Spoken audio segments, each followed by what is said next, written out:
sobre todo las chicas del GPO que se han puesto a cargo toda la feria, desde encontrar si hay agua, si hay sillas.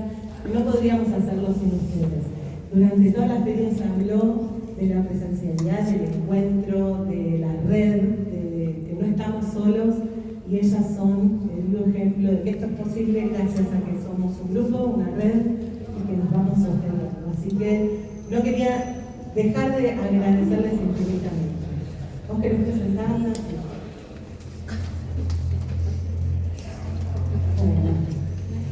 Bueno, gracias a todos, a las chicas del GPO, a los que están presentes, gracias a ustedes por haberse acercado al oeste, por traer sus ideas, por traer sus libros, por la generosidad, por los mensajes que hemos intercambiado y lo fuimos armando la mesa un poco entre llamados y, bueno, sí, quién, cómo, qué hacemos, el título, pensarlo.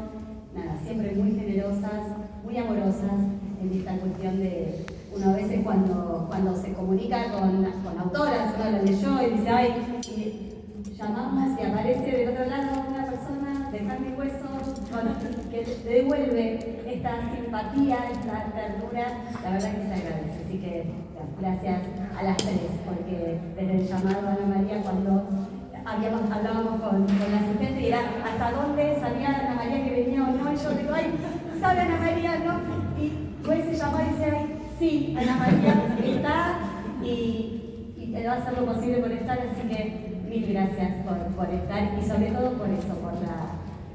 está bueno, hoy hice un poco de Celestina presentando y claro, muchos las leen y es, no, yo las leo al autor o lo leo a la autora, bueno, pero vení, saludar, ay no, pero no, yo hoy me presento, pero bueno, a mí me pasó un poco eso cuando me comuniqué con las tres por teléfono, así que les quería agradecer eso en particular. Bueno, más allá de esta cuestión muy de entre casa, pero que me parece que habla también de la generosidad y que creo que está bueno reconocerla.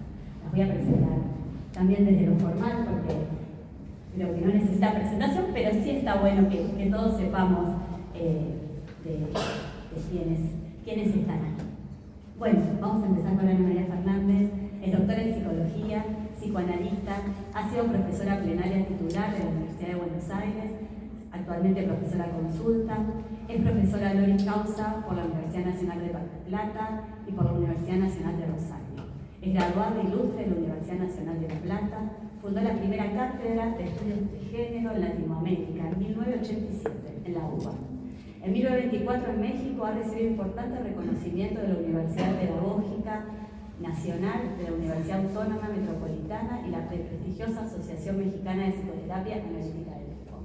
Autora y compiladora de numerosos libros en temáticas de género, como también en el área de grupos, instituciones, subjetividades, colectivos. Ha dirigido ininterrumpidamente investigaciones UBASIL en UBA en temas inaugurales, como entre otros los imaginarios sociales, asambleas barriales y fábricas recuperadas, diversidades sexuales, entre otros. Del 2020 a diciembre del 2023 ha sido supervisora externa de Subsecretaría de Políticas contra la Violencia por Razones de Género en la provincia de Buenos Aires. Allí ha publicado la serie de fascículos La Violencia por Razones de Género, políticas, debates y actualizaciones. Publicación donde ha inaugurado sus conceptualizaciones sobre las políticas públicas.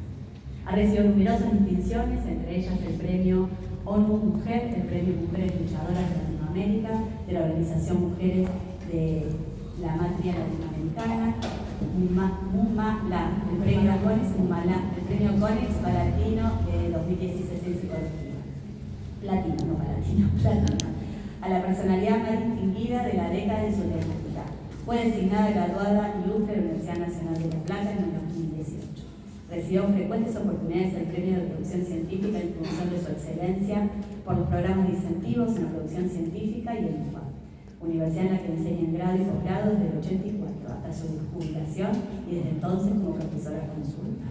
En 2009 le fue otorgado la categoría de docente investigador categoría 1 por la Secretaría de Ciencia y Técnica de la Universidad de Buenos Aires. Bueno, una eminencia acá con nosotros.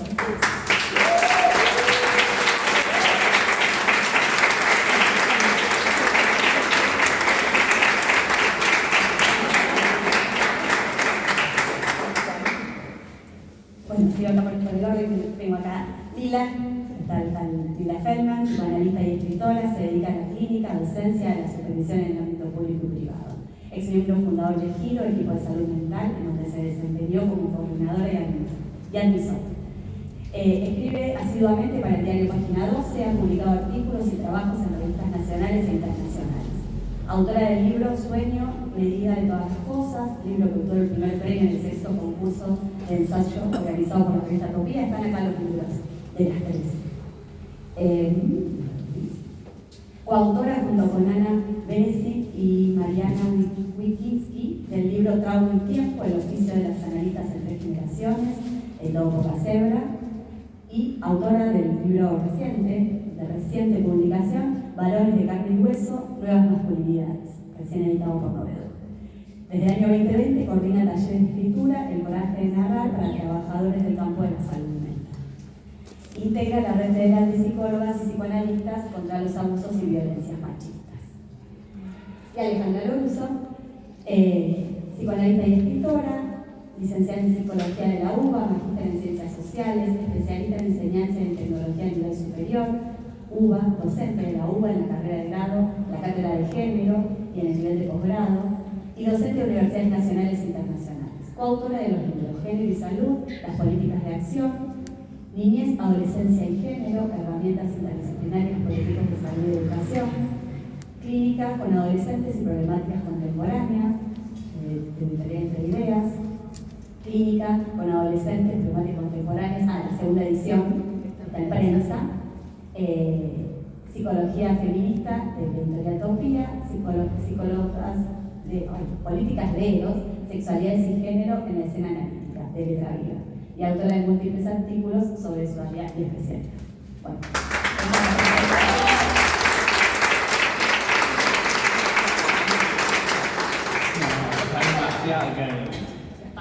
por favor, escuchemos a Ana María. Bueno, buenas tardes, qué lindo un domingo a la tarde y esta sala llena de gente, así que muchísimas gracias. Qué emoción, cuántas cosas que quiero decir, espero no olvidarme de ninguna. Primero, compartir la emoción que significa estar acá en este panel junto a la maestra Ana María Fernández y a Alejandra Loruso, 2 maestras, 2 interlocutoras, a las que respeto, quiero, leo, así que es un placer. Y gracias al Grupo Psicoanalítico del Oeste por la invitación a participar de esta feria, a poder participar de este panel de cierre de la feria. Les cuento un poquito, estoy recién disfrutando de la salida de un nuevo libro que está aquí, que es Varones de carne y hueso, y como preguntan, Nuevas masculinidades, editado por Noveduc, a quien agradezco muchísimo, pero también están libros anteriores, así que hablando de amorosidad, agradezco este gesto, ¿no? Llego y están los 3 libros aquí en la mesa. Y en Nuevas masculinidades, en Varones de carne y hueso, justamente algo de lo que hablo mucho es de cambiar de mapa y de poner la periferia en el centro y el centro en la periferia. Así que va muy en línea con lo que estabas diciendo vos, Laura, de estar reunidos aquí, ¿no? De poder discutir un poco cuáles son las periferias y cuáles son los centros y cuáles las hegemonías. Bueno, para ser fiel a como yo en general me presento, preparé para hoy un pequeño recorrido que escribí. Se los voy a ir compartiendo, pero te pido, Laura, que digamos, por una cuestión de tiempo, que me avises si paro hasta donde lleguemos. Y además agradecerles a ustedes que están acá, como les decía, un domingo a la tarde. El otro día sabrán que Samantha Shevlin, hablando de libros, fue honrada con un premio muy importante. No sé si han leído El buen mal, pero si no lo hicieron, para quienes trabajamos en el ámbito de la salud mental, ese libro forma parte de lo que tenemos que leer los trabajadores y las trabajadoras del campo de la salud mental. Pero ella decía algo que me pareció muy cierto y que quiero compartir, que es que un libro es un objeto y que un libro, si no se abre, no es literatura. Un libro, para que sea literatura, tiene que ser leído, tiene que ser abierto y ser recorrido por un lector. Así que por esto mismo es tan lindo para mí estar hoy acá con lectoras, lectores. Algo de lo que impulsó la escritura de este libro que estoy aquí comentando, el de los varones, tiene que ver con el deseo de que sea parte de la discusión y de la agenda pública, de que sea una herramienta para los debates que nos tienen muy concernidas, muy interpeladas, así que con ese deseo también les comparto estas palabras. El título del panel: La clínica como espacio de creación, sexualidades, géneros y vínculos. Ese es el título. Y es que sí, los feminismos y la perspectiva de género han sido cruciales en cuanto a la potencia creativa y política de nuestras teorías y prácticas, y lo siguen siendo. Me voy a centrar en los varones de carne y hueso, no en abstracciones, y sí verán que apelaré a la creatividad. De hecho, podría decir que sin creatividad este libro no existiría. Creatividad y atrevimiento. Para empezar, lo creativo de proponer un cambio de punto de vista y situarnos respecto de la masculinidad, no en la línea temporal que suele prevalecer cuando se habla de nuevas y viejas masculinidades, sino en la línea de lo espacial. Me refiero a la propuesta de ubicar a los varones no en un llamado a la evolución, sino en un reconocimiento de los diversos modos de habitar eso que se nombra como masculinidad, en términos de centro y periferia. Sí, la lectura es una lectura que toma al poder como referencia, a las hegemonías, pero también las diversidades contrahegemónicas, no al interior de lo masculino, sino precisamente en los márgenes, en la periferia, en esa zona en la que la masculinidad cis-hetero es puesta en cuestión. Y aquí me detengo para contarles que yo en el libro me centro específicamente en la masculinidad cis-hetero. A lo largo del libro me ocupo de explicar por qué. Lo digo de otro modo. Quise abordar este tema por fuera de la oposición entre lo nuevo y lo viejo.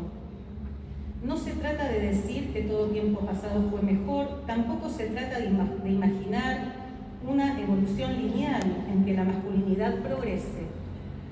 Del mismo modo en que el paso del tiempo no implica ni asegura, por cierto que no, que la humanidad mejore y progrese.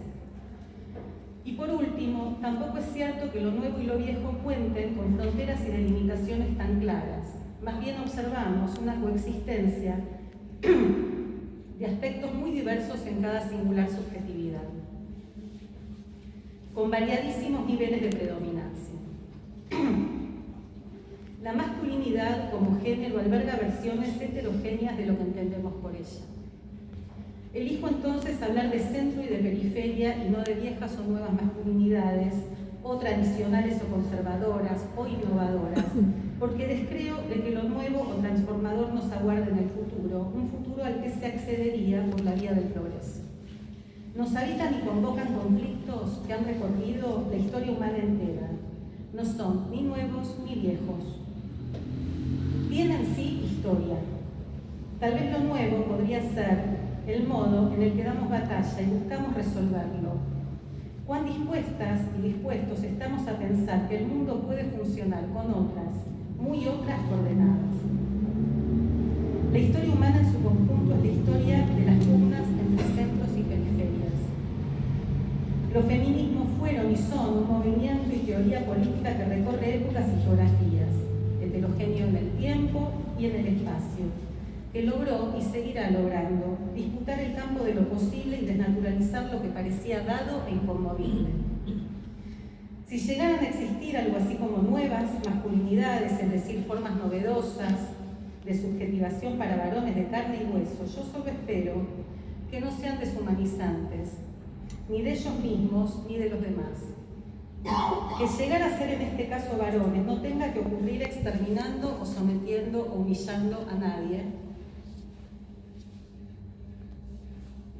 Que no sea, no otra vez, en una paradójica novedad, una versión de género colonialista.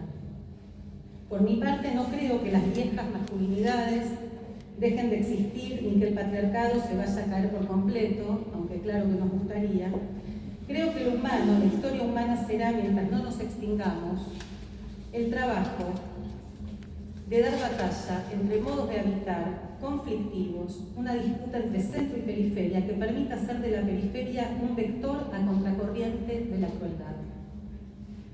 Pero quiero abordar con ustedes otro eje del libro, la oposición entre los viajes de iniciación y los ritos de probación. Esto para hablar, por supuesto, de varones.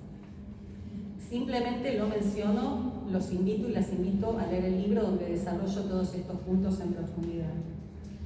En este sentido, retomando ideas que vengo desarrollando hace años, planteo que la masculinidad tiene pendiente un viaje de iniciación colectivo. No un proceso de construcción, sino un viaje de iniciación, y de ningún modo me refiero a procesos individuales. ¿Será que la masculinidad, si sigue ligada a la cofradía, perpetuándola, no tiene salida más que trabajar para su reproducción misma? Los viajes de iniciación son experiencias sin retorno y suelen ocurrir a contramano de la cronología, de la endogamia y las ceremonias y rituales familiaristas. Los viajes de iniciación no se planifican ni programan, más bien ocurren y acontecen. Un viaje de iniciación no es el ritual de advenimiento de varón a hombre hecho y derecho, sino algo bien distinto. Es otra la transición que está en juego, el advenimiento a una otra forma colectiva de pensar y vivir la masculinidad, tanto como las relaciones entre los géneros. Una ardua y larga metamorfosis que permita a los mismos varones redefinir esas condiciones. Una experiencia capaz de discutir lo universal, entre comillas, que la masculinidad deje de ser un sitio en el que entrar a la fuerza y con indignas cartas de ciudadanía. Que la periferia sea capaz de disputar el centro o de deshacer la misma idea de centro. Lo cierto es que un viaje de iniciación es un movimiento emancipatorio por definición colectivo. Si es rito, deja de ser viaje o se limita a ser turismo. La masculinidad, entonces me pregunto, ¿está discutiendo prácticas que le conciernen? ¿Está repensando sus lenguajes, reglas, tareas forzadas? ¿En qué sentidos lo masculino es carne de cañón para la servidumbre? ¿Cuáles sus ataduras a la humillación? Una práctica que los feminismos instrumentan, que vendría a ser uno de sus métodos y herramientas, es la discusión y el análisis del poder que nos regula y subjetiva. Ese método, ¿las masculinidades lo usan, lo hacen suyo de alguna forma? Bueno, me salté un poquito.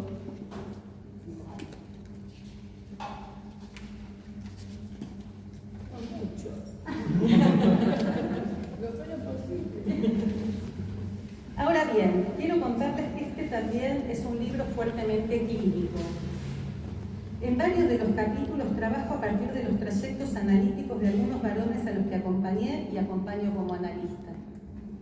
Allí profundizo, entre muchas otras cosas, en la escena humillante, como una escena fundante y reproductora en la que la humillación es el vector con el que se impone la heteronorma, engranaje princeps del dispositivo de masculinidad que subjetiva a los varones. También en el análisis de la amistad, y allí lo que planteo es que la amistad en serio, no me refiero a compartir una actividad y no me refiero a la cofradía, sino a la amistad,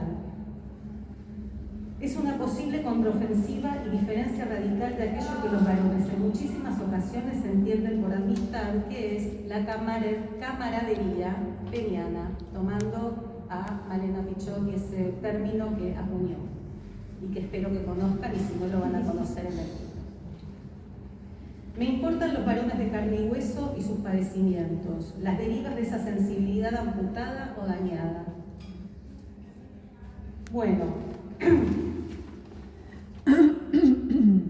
los varones de carne y hueso que he acompañado a lo largo de los años, casi 30 en este oficio, pertenecen, no totalmente, pero sí en su gran mayoría, a lo que vengo denominando masculinidad de la periferia. Varones que no se reconocen en lo que la hegemonía define como varón y que no caben en los mandatos que el género estipula y ordena. En algunas ocasiones ello es algo asumido y sostenido, más allá de los malestares que eventualmente conlleva. Sin embargo, en la mayoría de los varones a los que me refiero, dicha pertenencia a la periferia es causa de padecimientos importantes, cotidianos y silenciados arduamente, tanto como exitosamente, frente a la afuera. Suelen permanecer ocultos y opacos. Bueno, podría decir mucho más. Algo que quiero agregar para terminar, porque sé que no hay tiempo, es que en una parte del libro me dedico también a hablar del centro y la periferia de los varones en nuestro propio campo profesional. Y aquí me refiero a los varones colegas. ¿Qué pasa con los varones colegas respecto de la perspectiva de género? Que siempre las que nos estamos formando en perspectiva de género somos las mujeres y las disidencias, pero no los varones cis-hétero, sí los varones que no encajan en ese campo. Pero por eso insisto en que hay un viaje de iniciación pendiente para las masculinidades que no son solamente nuestros pacientes, sino también nuestros colegas.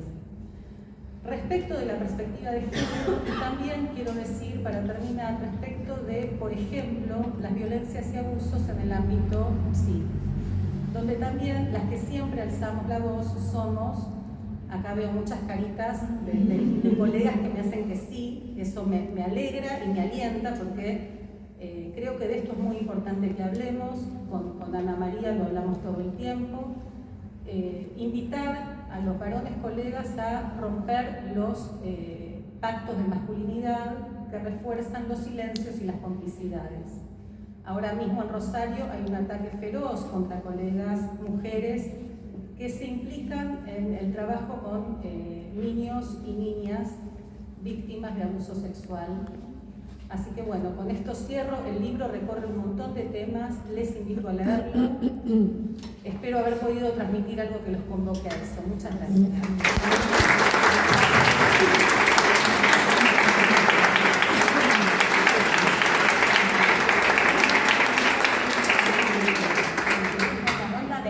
Después hacemos las preguntas, así al menos el día. Bueno, buenas tardes, ¿cómo están? Qué alegría y qué emoción estar acá. La verdad que estaba con mucho entusiasmo de venir, así como dicen el pibe, estaba manija. ¿Viste que dicen así? Bueno, no sé por qué será, pero bueno, así lo dicen. La verdad es que, bueno, primero que nada agradecer al Grupo Psicoanalítico del Oeste, a Laura que estuvimos intercambiando, a Diego, a Mercedes.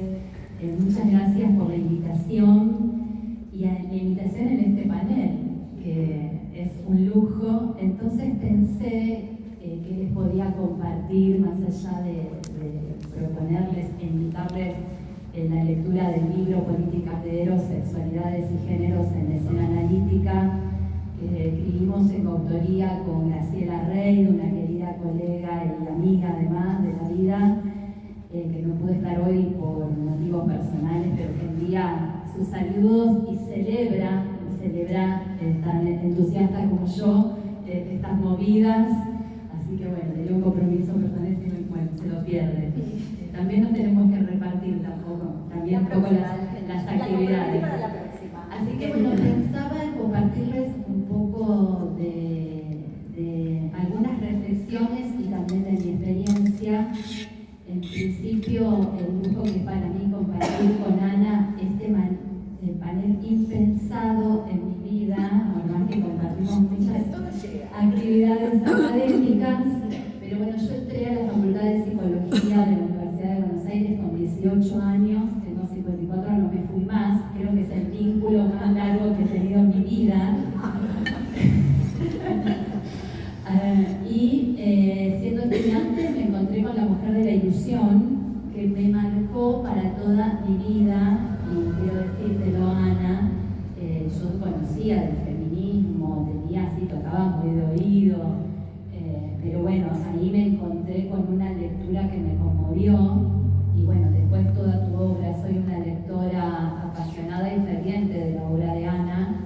Estuve Ana, de la obra de Ana, hasta a mí el libro que más, además del libro verde, que le pusieron un nombre maravilloso, pero todos les decimos el libro verde, el del lapsus, el gordo verde.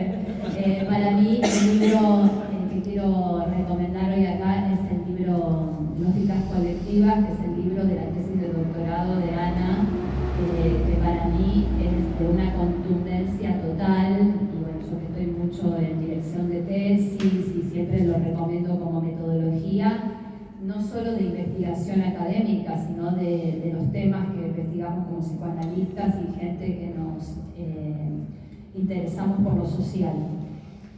Y pensando en este panel que tiene este título de la clínica como espacio de creación, cómo la lectura, la escritura y la formación también son espacios de creación, y la clínica en un sentido ampliado, que también es un concepto, no solamente la clínica de consultorio, sino la clínica en el territorio, la lectura en el territorio, como lo es esta actividad. Y para mí la lectura de muchas referentes, de muchas maestras, me han permitido esta creación que hoy tengo el orgullo de presentar, que es este libro, que retoma la herencia del discurso acerca de las mujeres, de los géneros, de los estudios de género y de los estudios de las disidencias sexuales, que está atravesado todo este libro por esa lectura y que nos permitió capitalizar la herencia y también armar algo distinto, que nuestro intento en este libro es transmitir, bueno, cómo trabajamos, porque a veces las personas que nos interesamos en el tema de género tendemos un poquito a ir hacia el extremo social de la atención singular social, entonces nos vamos un poco para eso. Y quisimos contarles en el libro, tiene 4 apartados, un apartado un poco de la historia de los diálogos entre psicoanálisis y género, un apartado sobre erotismo, que por eso lleva el libro Políticas de Eros, un apartado sobre feminidades y maternidades, y otro sobre estados depresivos, porque así como hay políticas de Eros, también hay políticas que van en contra de Eros y que legitiman la violencia, legitiman el estado depresivo, legitiman la descivilización de la trama social, y en la clínica eso aparece. Entonces nos interesaba transmitir cómo podemos trabajar también con varones donde los estados, los malestares y los estados depresivos no aparecen tan claramente con los síntomas habituales, sino a través de expresiones de violencia, a través de pasajes al acto, a través de muchas otras cosas que recibimos de consultorio y que también requieren un trabajo de duelo. Ese trabajo también nos dio otra posibilidad de creación que está en prensa, que es el libro Clínica con Adolescentes 2, donde trabajamos también el tema de masculinidades y trabajamos algo que no se habla mucho, que para nosotras con Graciela era importante trabajar, que es qué es la deconstrucción y qué es en el espacio clínico esto de la deconstrucción. Si esto es un nuevo mandato o una tarea que tenemos que imponer a la clínica, y nos desmarcamos un poco de esa idea para pensarlo como una posibilidad, pero bueno, esto ya es un spoiler, ¿no? Entonces, hasta ahí, políticas de Eros, y el otro es senderos del Eros adolescente, lo trabajamos más en adolescencias, y los duelos que implican ceder los espacios de privilegio de las masculinidades. Bueno, por ahí anda eso. También quería compartir con ustedes otra cuestión, que es compartir el panel con Lila, que es una gran psicoanalista, escritora, y además es alguien que se está instituyendo hace ya bastante tiempo como una referente en nuestro campo, y pensaba que qué lindo eso y qué importante para que estamos en una generación intermedia, con las referentes que nos han heredado todo un universo simbólico, y también están las nuevas camadas de colegas muy jóvenes que se están formando o que tienen algún tiempo de formación y que puedan tener distintas referentes y distintas producciones para hacer algo que yo considero que es muy importante en la actualidad, instituirnos como interlocutoras válidas, porque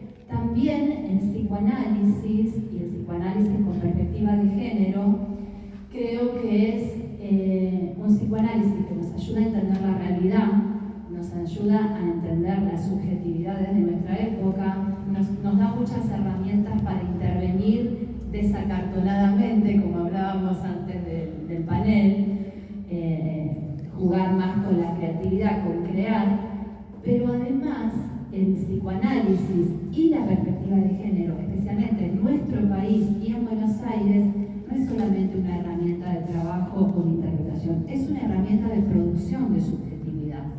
O sea, el psicoanálisis está en nuestro país hace mucho tiempo y la perspectiva de género también viene hace mucho tiempo. Entonces es un discurso que también ha formado, o sea, ha impregnado la vida de las familias, la vida de las instituciones, en las escuelas hay psicoanalistas haciendo política pública, o sea, estamos generando también subjetividad.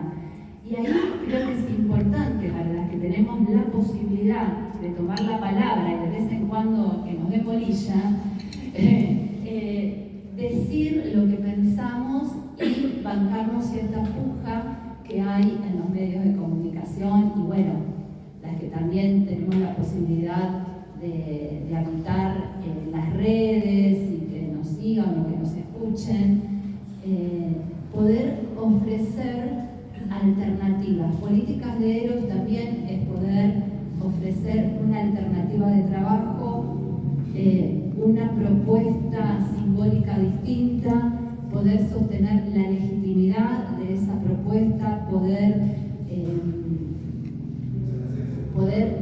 decir que hay cosas que parece que son cosas viejas o que son o que no va más, o que los derechos no van más, o que son privilegios, y hay una confusión total de qué es la libertad, de qué es el amor, de una confusión total de todo. Parecería que todo se capitaliza para la destrucción, entonces me parece que una apuesta también para un psicoanálisis sensible de género es habitar la puja por esos discursos que están formando también nuevas subjetividades. Entonces, creo que ahí, bueno, tratamos de hacerlo como nos va saliendo. Bueno, poco eso, estoy muy contenta, ojalá les guste el libro, ojalá lo lean. Llevamos 2 años y medio de escritura en Políticas de Eros, así que invertimos nuestra vida con toda lo genuino y la sinceridad de transmitirle nuestra clínica, y bueno, esperemos que lo puedan debatir, pelearse y nos hagan llegar sus resonancias. Gracias.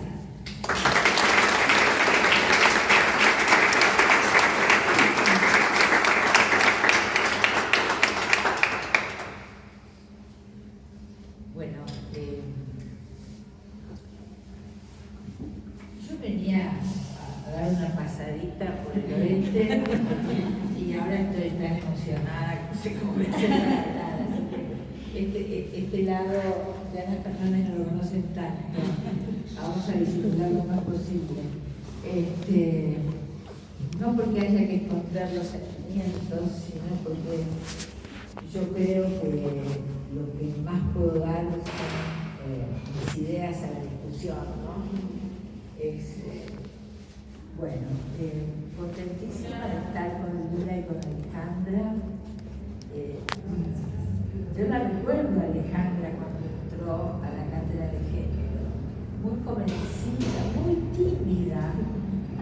Y esto es político, esto es profundamente político, Bueno, a Lila la conozco de hace menos tiempo, pero hemos tenido una conexión intensa como de amigotas, ¿no? ¿Viste?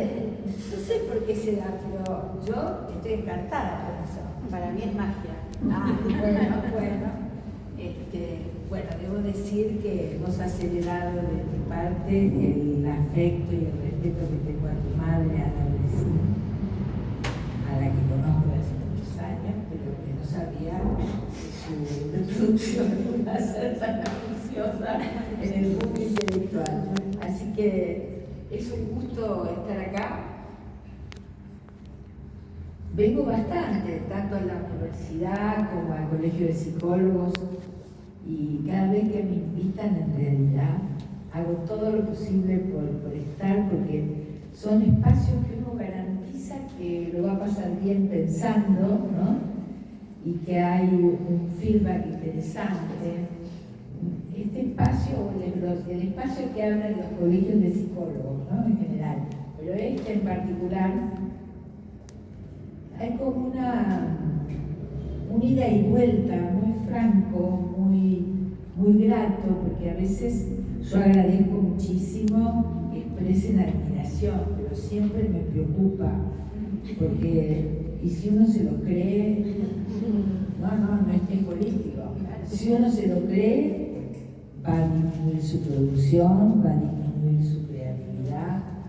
Hay que recibirlo, sentirse honrada, honrar al que honra, pero hasta ahí.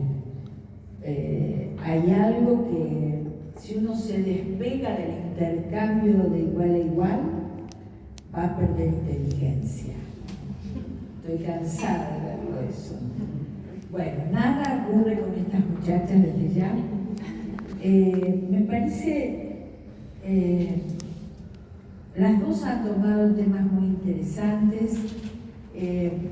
Yo quiero decir que de lo que yo puedo pensar como aporte para que los y las que vengan vayan usándolos como instrumentos son dos cuestiones. Por un lado, el modo de leer a los autores, que yo he trabajado mucho en una metodología que viene de antaño, que es la lectura sintomal. Es decir, no debo creerle al autor. En psicoanálisis estamos muy atrasados en eso, porque lo dijo Freud, es verdad, lo dijo Lacan, más verdad todavía. No, así no se piensa. Así se repite, uno puede entrar por arriba o por abajo en el comercio del saber, porque claro, no te dicen de dónde estos autores sacaron sus sabidurías, y entonces tenés que tener uno que sepa mucho que te lo cuente, y tener grupos de estudio por toda tu vida. Eso es comercial.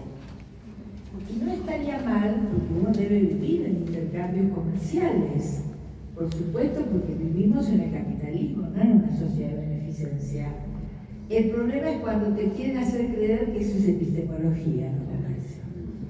Entonces ahí, si no podés poner tu lectura crítica, bueno, estás en problemas porque vas a creer lo que dice el texto.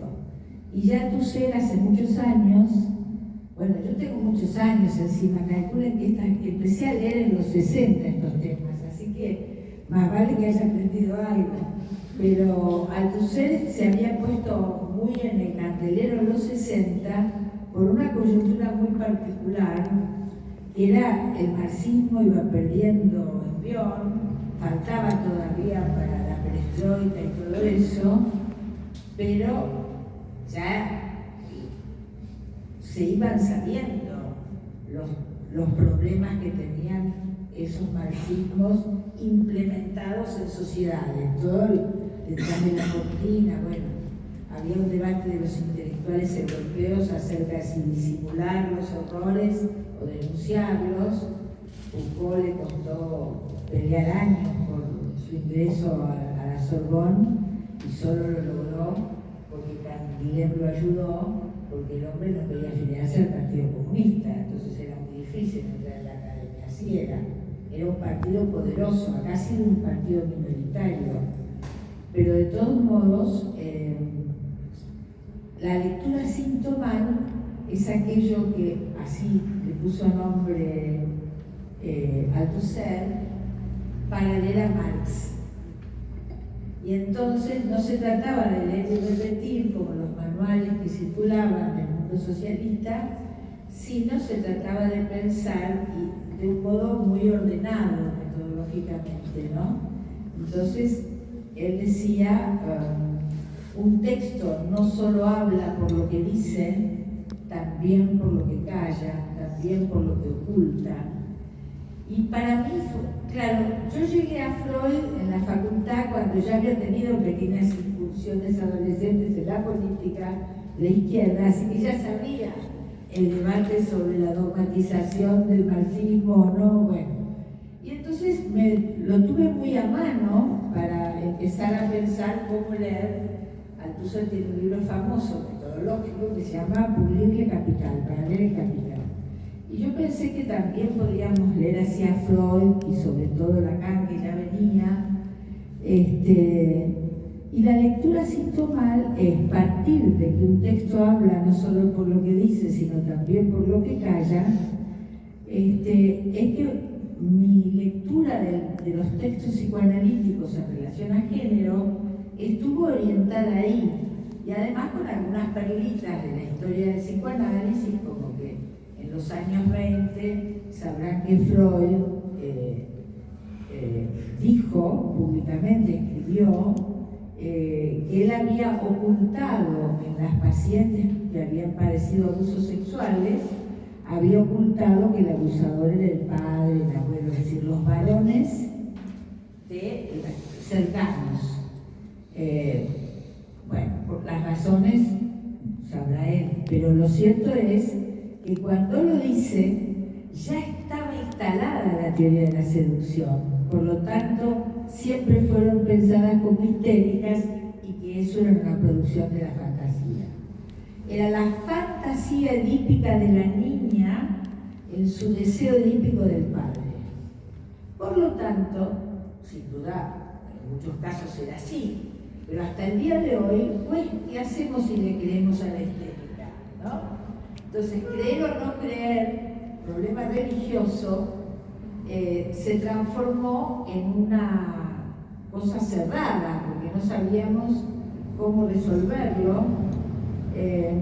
Este libro, el Gordo y Verde, como se lo llama popularmente, pero que tiene un título precioso, y hasta el gerente de Paidós ayudó porque no sabíamos medio cómo ponerle el título, recorre mis trabajos en relación a género y psicoanálisis, cómo implementar esa lectura sintomal, cómo empezar a trabajar con un método de lectura que ya está en las lógicas colectivas de las que vos hablabas, y que bueno, entonces si un texto no solo habla por lo que dice, sino también por sus silencios, eso abre una puerta que la lectura directa de creencia, que se llama, bueno, el dogmatismo, hay trabajo de Eduardo Brunner fantástico sobre la dogmatización, yo ahí trabajo algunos efectos de la dogmatización.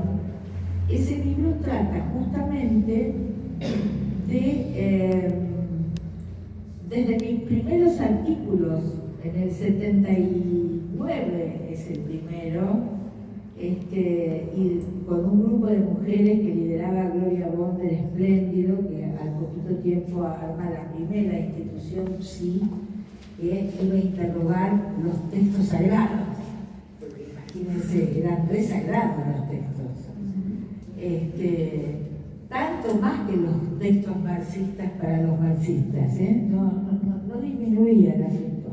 Bueno, algunos eran las dos cosas, así que tenían dos padres de la patria, Freud y Marx, que fue una alianza que intentó hacerse matrimonial, pero no anduvo. En los 60, el Mario francés me estrelló,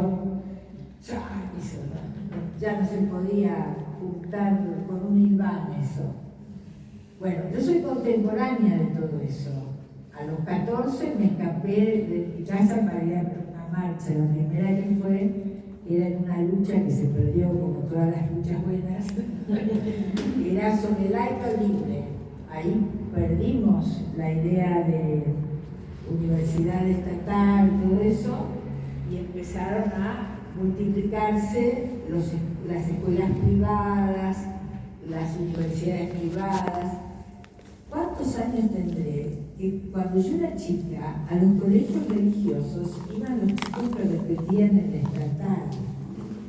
Era el último tramo de la familia para que ese chico o chica no.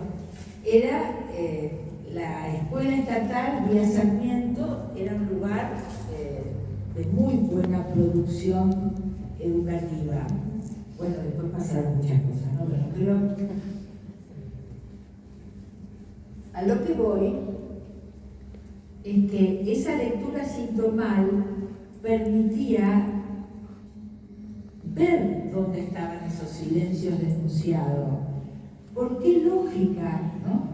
Entonces, si uno ponía un articulador de ese orden, podías ir siguiendo las cuestiones patriarcales del discurso freudiano. Este libro trata de las primeras lecturas sintomales sobre los textos freudianos, que en mi caso empezaron a fines de los 70. Ahí ya en los 80 está Gloria Conicen, yo participo de todo eso. Y hacíamos una cosa que ahora no estoy segura que las jóvenes feministas hagan, y sería tan importante. Teníamos grupos con mujeres donde se veían diferentes cosas, etcétera, pero teníamos un grupo entre nosotras sobre nuestros existenciarios, donde empezábamos a ver los problemas de género que había en nuestras relaciones afectivas. Lo patriarcal absolutamente naturalizado en nuestros propios matrimonios. Éramos muy jóvenes, así que estábamos en casarnos de recién, o con algún niño. Todavía no era la época de los divorcios, que fue allá por los 90. Pero duramos bastante, ¿no? Pero todo el tiempo habríamos interrogación sobre cómo construir el vínculo de pareja, el vínculo amoroso. No se naturalizaba, ¿no? Y además eran espacios de mucha confianza, de mucho resguardo, porque poníamos las tripas arriba de la mesa y empezamos a crearnos un hábito de interrogación de género de nuestros conflictos sentimentales, que fue, está bien, algunas, bastantes, hacia los 90 nos separamos, pero bueno, también en el curso de la vida, no le vamos a echar la culpa al grupo feminista, ¿no? Pero a veces ahí aprendí dos cosas. Una, que nada es natural en el amor, nada es porque sí. Que los hombres tienen una ideología amorosa totalmente diferente a nosotras. Pude ver con qué mirada perpleja contestaba alguna pareja varonil cuando uno decía, hablemos de lo que nos pasa. Les agarraba terror. Bueno, voy a contar una anécdota, espero que ese ex no se ofenda si le llega, pero que es muy divertida. Yo los domingos a la tardecita era un día de quilombo de pareja. Porque yo me empezaba a angustiar porque él estaba triste, deprimido, caído. Y yo decía, ay, fulano, hablemos de lo que nos pasa. Yo con la idea que le iba a ayudar a salir, el tipo me miraba así como diciendo, ¿qué le digo? Y él se hacía muy melancolizado, muy teatral, visto de ahora. Bueno, siempre terminaba en un quilombo eso. Muchos años después de separarme, como 10 o 15, en el cumpleaños de los nietos solemos hacer apartes y charloteamos, nos llevamos muy bien, bueno, de lejos. No, de lejos tiene un lindo lejos.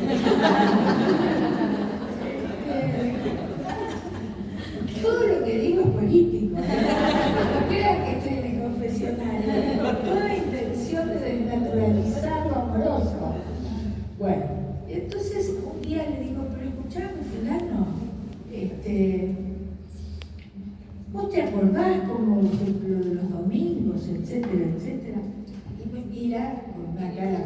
chica, y me dice, Anita, yo no te podía decir qué era lo que me pasaba, pero ese domingo había perdido estudiantes. Entonces el tipo pensaba que con esta intelectual que él había ayudado a formar, porque él ya era un intelectual conocido, no podía ir con ese tema tan ramplón. Y se aguantó durante 20 años y yo me preocupara, pero entienden, ¿no? Todo lo que hay condensado en esa simpática anécdota. Entonces, la vida amorosa es compleja porque somos sujetos subjetivados en lugares diferentes del mapa, en el mapa colonial, ¿no? Entonces, esa es una de las cuestiones que en ese libro empieza a contar desde los años 70 y va retomando los artículos muy primitivos de aquella época y los pone tal cual, con algunos corchetes, con alguna aclaración, pero lo que a mí me interesaba era que se viera qué cosas nos interesaban, que no ponerlo al día tienen los últimos periodos de que están ahí, además tienen la vida, pero me interesaba hacer una historia vivida de ese mundo entre lo que te interrogabas intelectualmente, pero de vos misma y de tus compañeras, y de aquello que empezabas a producir intelectualmente. Y eso es entonces un trayecto que tuvo una metodología que es la lectura sintomal, que pueden leer, ahí también está.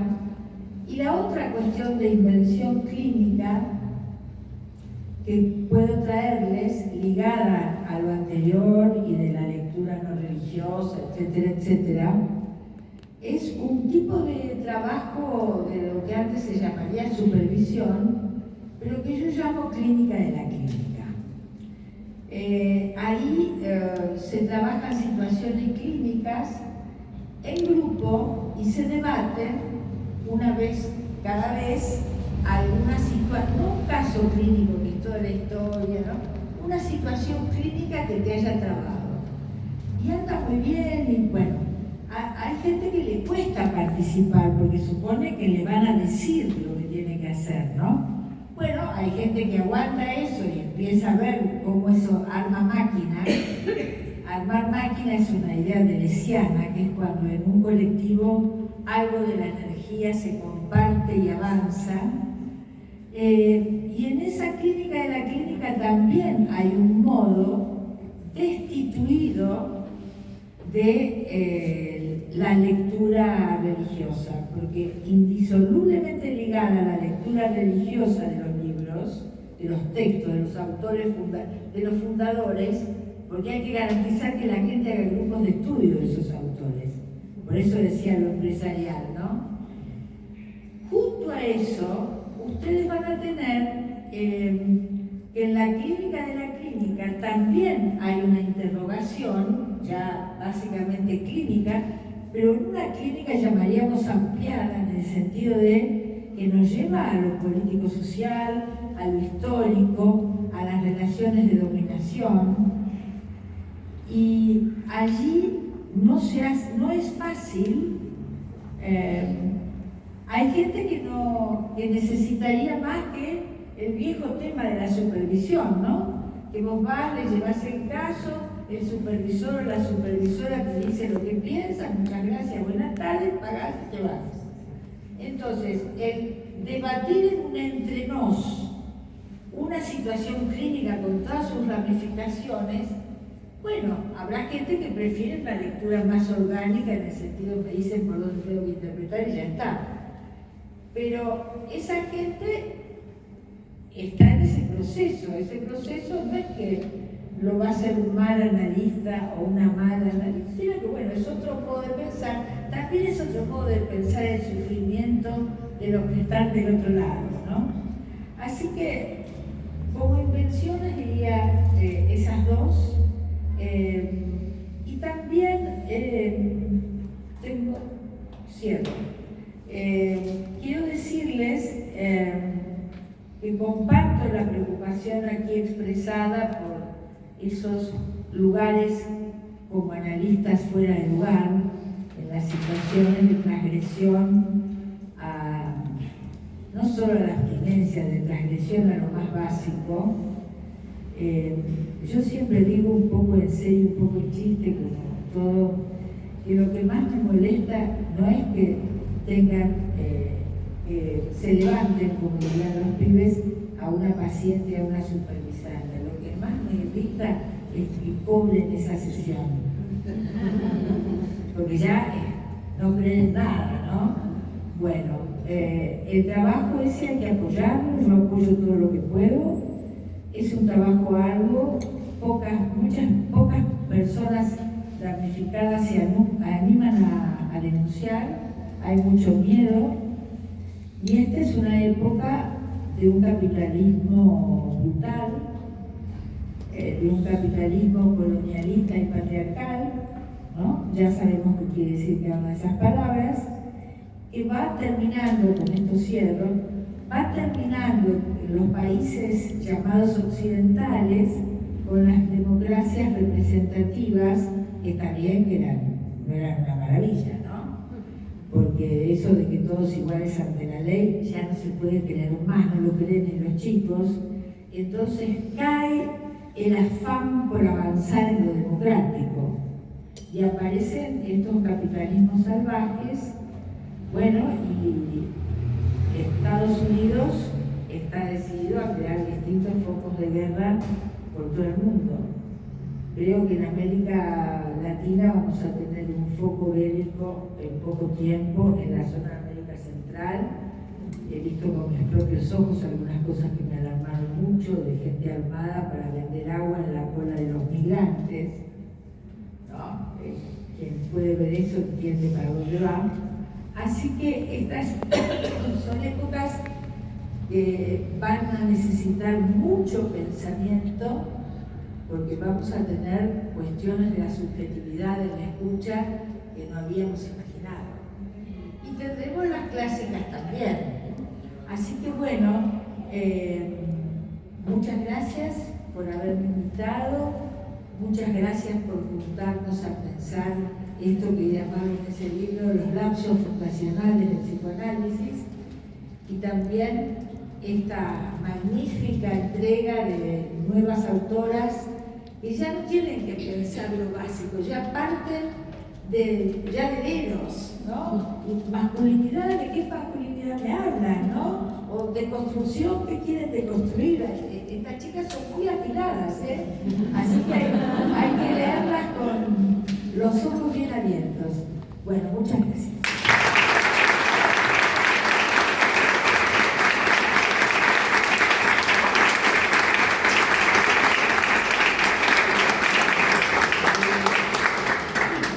Bueno, vamos a abrir algunas preguntas porque creo que tendríamos ganas de hablar y contar y decir y pensar un montón. Así que bueno, aunque sea algunas preguntas, algún comentario.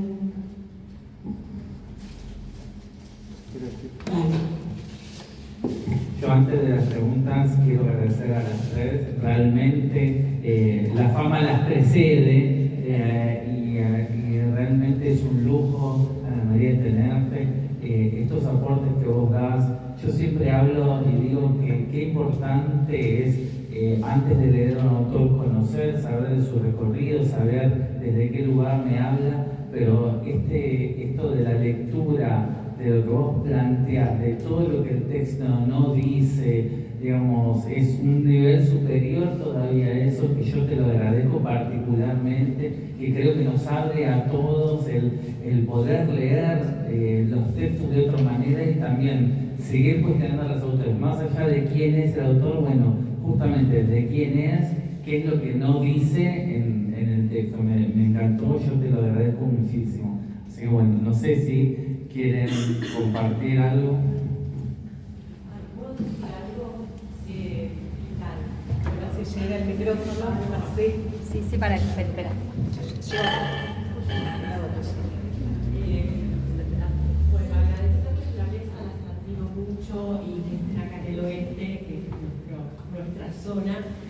Y quería retomar algo que traen todas y que trae Ana, que te agradecemos, a partir de lo que traen los grupos de concienciación que en este territorio han sido muy importantes, recordando a Zulema Palma, que también es médica ginecóloga de la organización Mujeres al Oeste, que también junto con vos nos enseñó sobre estos espacios, sobre esto de hacernos interrogantes sobre qué nos pasa a nosotros con estos temas como eje fundamental para trabajar los temas.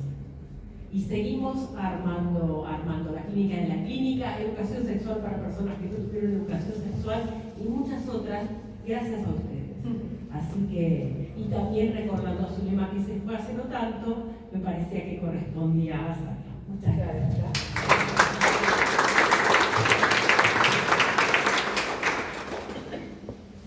¿Quién más quiere hacer algún comentario, una pregunta? Nos quedamos todos pensando.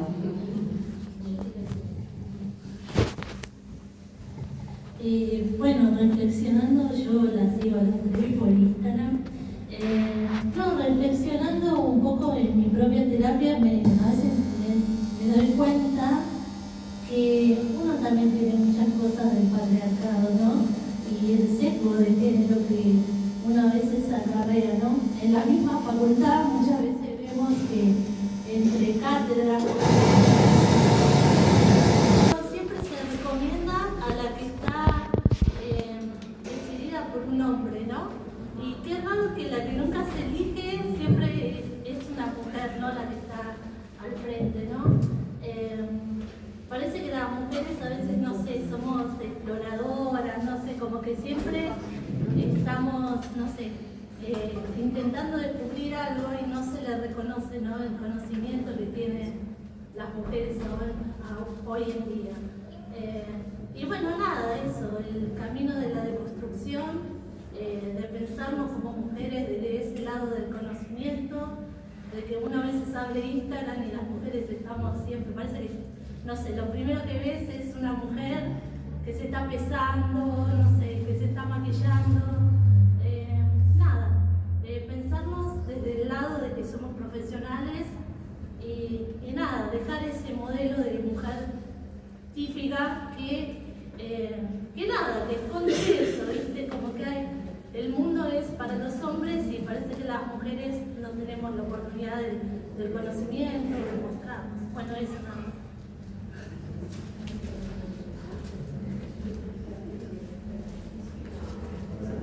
Primero agradecer todo lo que han dicho, la verdad es muy bueno. Los valores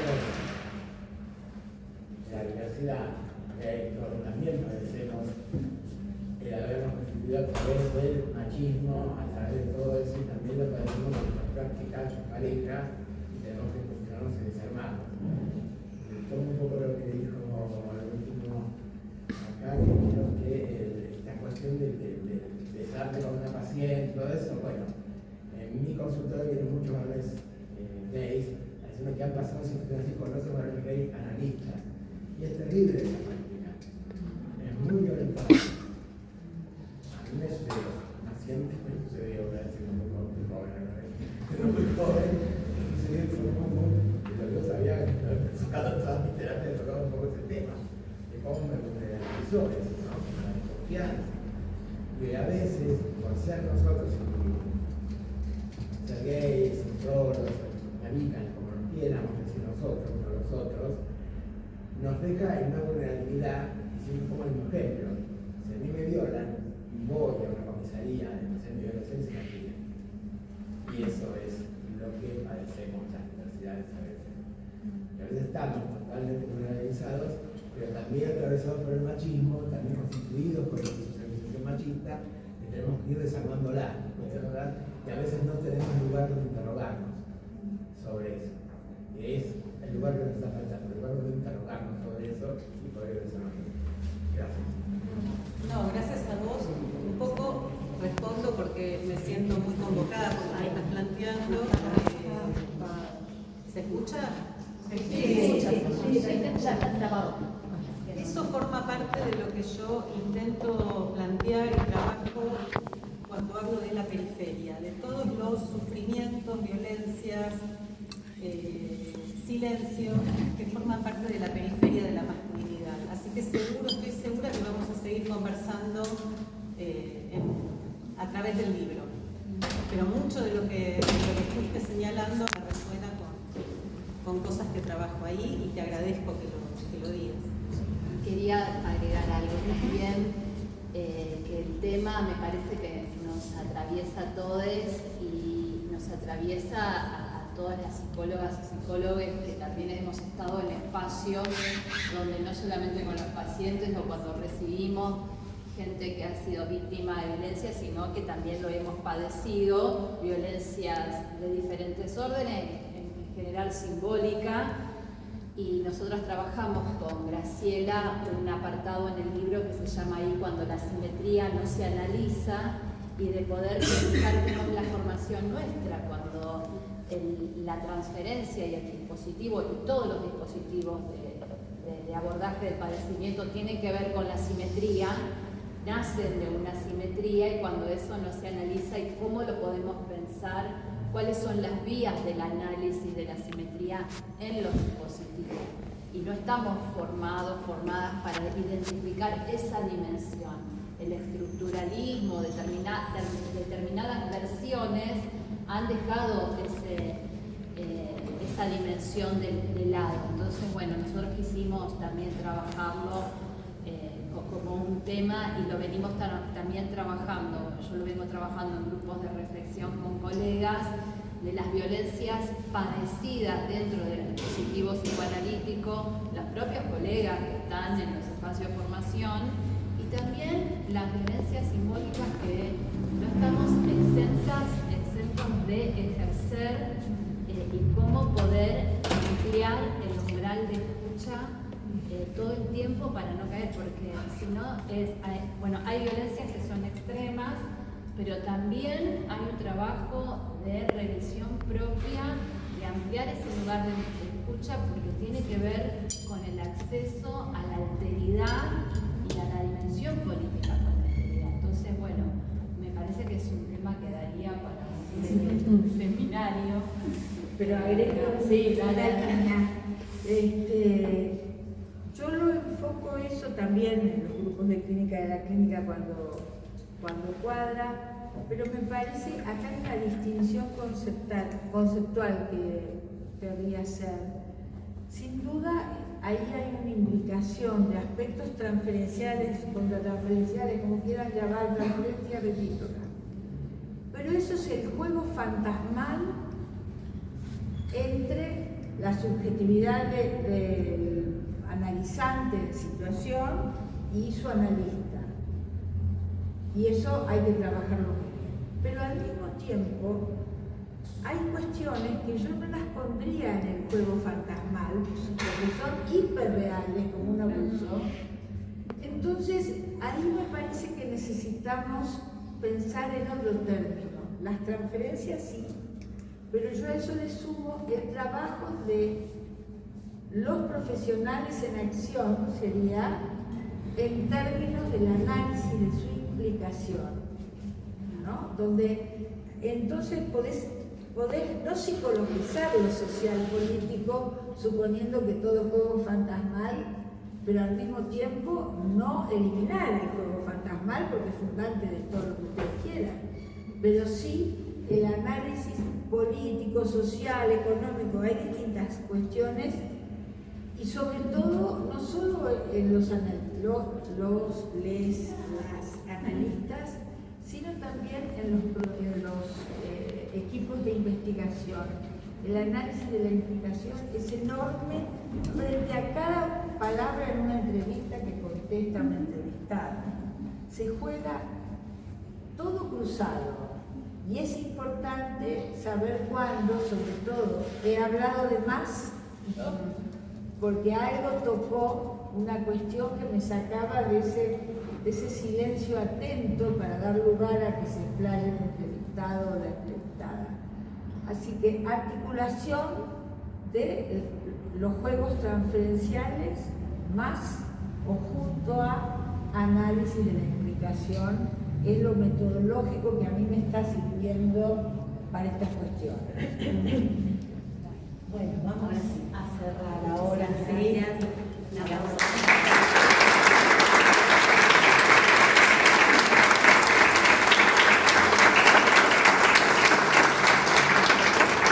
Gracias.